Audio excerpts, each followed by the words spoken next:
While Jesus was on earth, เมื่อพระเยซูดำเนินอยู่บนโลกนี้ he taught everyone about God's love. ทรงสอนทุกคนเรื่องความรักของพระเจ้า The Jewish leaders and teachers did not like what Jesus was doing, ผู้นำชาวยิวและอาจารย์ต่างๆก็ไม่ชอบสิ่งที่พระเยซูทำ or how he claimed to be the Son of God. หรือที่พระองค์บอกว่าเป็นพระบุตรของพระเจ้า And so they made a plan to arrest him, และเขาก็วางแผนจับกุมพระองค์ to get rid of him once and for all. กำจัดพระองค์ให้จบไป Judas, one of Jesus' disciples, ยูดาสหนึ่งในเหล่าสาวก agreed to betray Jesus ได้ตกลงทรยศพระเยซู and give him over to the religious leaders for some money. และมอบพระเยซูแก่ผู้นำศาสนาเพื่อจะได้รับเงิน Jesus was in a garden praying, พระเยซูอยู่ในสวนอธิษฐานอยู่ and Judas showed the soldiers who Jesus was. และยูดาสก็บอกทหารว่าพระเยซูอยู่ที่ไหน Jesus was arrested and taken to the rulers of the land, พระเยซูถูกจับกุมและถูกพาไปยังที่ของผู้นำศาสนา so that they could decide what to do with him. เพื่อเขาจะตัดสินว่า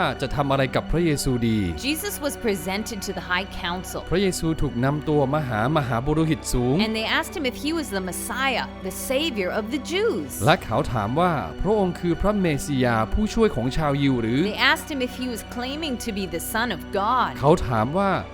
พระองค์ได้กล่าวว่าเป็นพระบุตรของพระเจ้าหรือไม่ You say that I am, Jesus answered. ก็ท่านว่าแล้วนี่พระเยซูกล่าว The council was furious. ที่ประชุมก็โกรธมาก They shouted that Jesus was guilty and deserved to die. เขาตะโกนว่าพระเยซูมีความผิดและมีโทษถึงตาย So they took Jesus before the Roman ruler Pilate. เขาจึงพาพระเยซูไปหาผู้ปกครองชาวโรมชื่อปีลาต And he heard the case against Jesus. ปีลาตได้ยินคำกล่าวหาพระเยซู Pilate didn't think that Jesus had done anything wrong. ปีลาตก็ไม่ได้คิดว่าพระเยซูมีความผิดอะไร He found him to be innocent. เขาพบว่าพระเยซูเป็นผู้บริสุทธิ์ So Pilate said he would punish Jesus and then release him. ปีลาตก็กล่าวว่าจะทำโทษนิดหน่อยและปล่อยไป But the crowd kept screaming louder and แต่ louder. ฝูงชนก็ตะโกนเสียงดังขึ้นเรื่อย Crucify him! We want him dead! ๆตรึงเขาเสียเราต้องการให้เขาตาย Because of the pressure of the crowd, เพราะแรงกดดันจากฝูงชน Pilate turned Jesus over to the Roman soldiers to be crucified. ปีลาตยอมมอบพระเยซูแก่ทหารโรมเพื่อนำเอาไปตรึงที่กางเขน Jesus was hurt and spit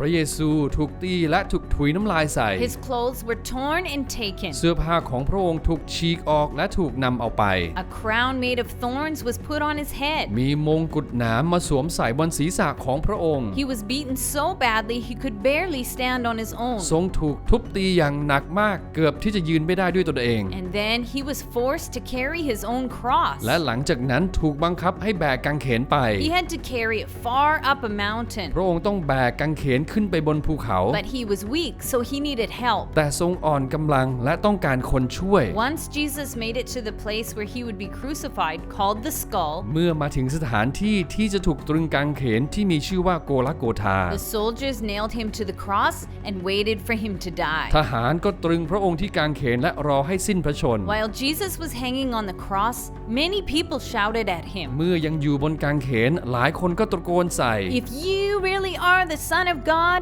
save yourself from the cross. ถ้าเป็นบุตรของพระเจ้าจริงก็จงช่วยตัวเองจากกางเขนสิ But Jesus knew he had to die to forgive his people for their sins. แต่พระเยซูรู้ว่าพระองค์ต้องตายเพื่ออภัยแก่ผู้คนจากความบาป At noon, darkness fell across the whole land. ช่วงเวลาเที่ยงความมืดได้ปกคลุมทั่วแผ่นดิน 3 hours later, Jesus took his last breath and finally died. 3 ชั่วโมงต่อมา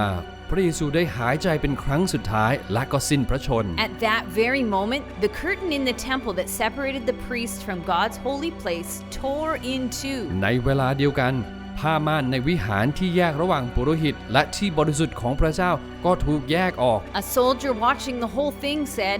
This man truly was the Son of God. ทหารที่ยืนดูเห็นทุกสิ่งเกิดขึ้นบอกว่าแท้จริงแล้วท่านผู้นี้เป็นพระบุตรพระเจ้า Then a righteous man named Joseph came and placed Jesus' body in a tomb. ยังมีชายผู้ชอบธรรมคนหนึ่งชื่อโจเซฟได้นำศพพระเยซูไปไว้ในอุโมงค์ 3 days passed and it seemed that there was no hope. ผ่านไป3 วันและเหมือนกับว่า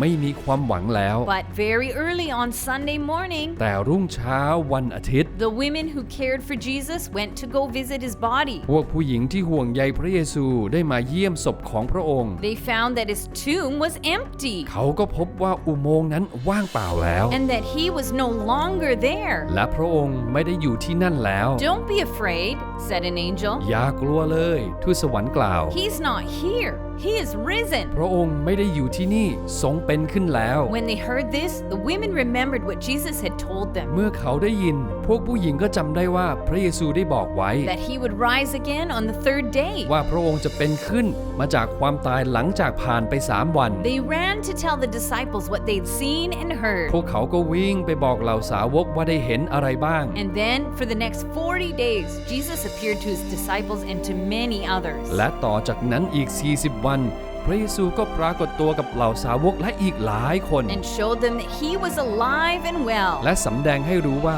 ทรงพระชนอยู่และปลอดภัยดี Jesus taught the people that it was God's plan that Jesus should die for the people's sin. พระเยซูสอนประชาชนว่าเป็นแผนการของพระเจ้าที่พระองค์ต้องสิ้นพระชนเพื่อความบาปของเรา And that it was the only way that they could be forgiven and be with God forever. และเป็นทางเดียวที่เราจะได้รับการอภัยและได้อยู่กับพระเจ้าตลอดไป